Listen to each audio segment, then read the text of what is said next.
Simhachalam 3 men committee విచారణ పూర్తయింది. ప్రస్తుతం కమిటీ సభ్యులు బయటకు వస్తున్నటువంటి పరిస్థితి మాట్లాడదాం. సార్, విచారణలో ఏం తేలింది? ఎటువంటి అంశాలు వచ్చాయి? బాబు, ఫస్ట్ కరెక్ట్ చేసుకో. విచారణ పూర్తి కాలేదు, విచారణ మొదలైంది. ఈరోజు విచారణ మొదలైంది. మేము ఈరోజు ఇక్కడ సంఘటనా స్థలం అన్నీ పరిశీలించడం జరిగింది. సంబంధిత అధికారులతో మాట్లాడాము. వాళ్ళందరి దగ్గర నుంచి ఫీడ్బ్యాక్ తీసుకుంటున్నాము, వాళ్ళ స్టేట్మెంట్లు తీసుకుంటున్నాము. ఇంకా కొన్ని అంశాల మీద మనకు రిపోర్ట్లు రావాల్సి ఉన్నాయి. అన్నీ పరిశీలించి తర్వాతనే దీని మీద నివేదిక ఇవ్వడం జరుగుతుంది. ఎప్పటి వరకు సమయం ఇచ్చారు సార్? అంటే 24 hours అంటే దీనికి ప్రిలిమినరీ రిపోర్టు 72 hours అంటే 3 రోజుల్లో ప్రిలిమినరీ రిపోర్ట్ ఇవ్వాల్సి ఉంటుంది.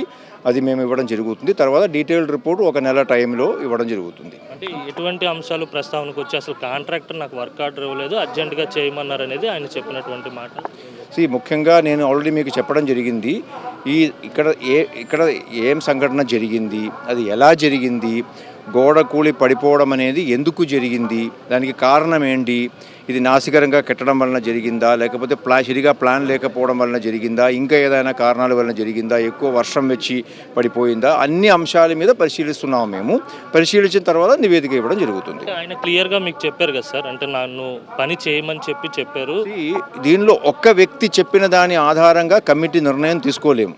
దీనిలో చాలామంది అధికారులు ఉన్నారు. ఎండోమెంట్ కమిషనర్ ఉన్నారు, చీఫ్ ఇంజనీర్ ఉన్నారు, ఇక్కడ ఎగ్జిక్యూటివ్ ఇంజనీర్ ఉన్నారు, టూరిజం డిపార్ట్మెంట్ ఇంజనీర్స్ ఉన్నారు, టెంపుల్ ఈఓ ఉన్నారు, సంబంధిత అధికారులు చాలామంది దీనిలో ఉన్నారు, కాంట్రాక్టులు ఉన్నారు. అందరినీ మేము విచారించడం జరిగింది. ఈరోజు విచారించిన రోజు వాళ్ళందరూ చెప్పిన అంశాల్లో కొన్ని కామన్ అంశాలు ఉన్నాయి, కొన్ని తేడా ఉంది. అన్నీ కూడా మళ్ళీ మేము రీఎగ్జామిన్ చేయాల్సిన అవసరం వస్తుంది. చేసుకుని మేము ఒక నిర్ణయానికి వస్తాం. ఆయన ఇంకో విషయం చెప్పారు, పనులు ప్రారంభించిన రోజు డిఈ కానీ ఇంజనీరింగ్ శాఖ అధికారులు ఆ రోజు ఎవరు రాలేదు, అసలు ఇక్కడికి వచ్చి చూడలేదని కూడా చెప్పారు. ఆ అంశానికి సంబంధించిన బాబు, ఎవరో మీకు చెప్పిన స్టేట్మెంట్ మీద నేను మీకు సమాధానం చెప్పలేము. అది ఆయన్నే అడగాలి. నేను ఇక్కడ ఒక కమిషన్ చైర్మన్గా విచారణ కోసం వచ్చాము. అందరూ అధికారులు సంప్రదిస్తున్నాము.